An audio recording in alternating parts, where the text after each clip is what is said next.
Hyderabad శివార్లోని Aliabad municipal పరిధిలో ఉన్న రామాలయం కాలనీ మహిళలు గత 3 రోజులుగా మిషన్ భగీరథ నీరు అందక తీవ్ర ఇబ్బందులు ఎదుర్కొంటున్నారు.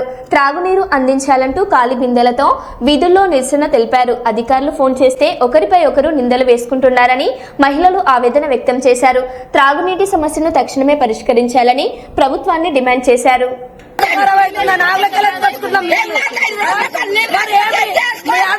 ఎప్పుడు పండుగల ముఖంగా బంద్ చేస్తారు మా తల్లికి. మరి ఎందుకు మా తల్లికి తల్లికి ఏం తక్కువ పని కనబడుతుంది? మరి నీళ్ళున్నాయా? ఇస్తారా? మాకు చెట్టు కొట్టారు, లైట్ కరెక్ట్ ఉండదు, ఏది కరెక్ట్ ఉండదు.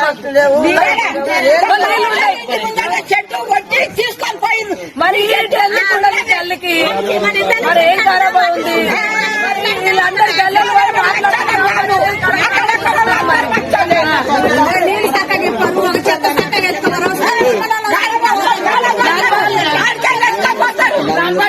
కూర్చుంటాం, రేపు ఎల్లుండొచ్చు, 3 రోజులు ధర్నా చేస్తాం.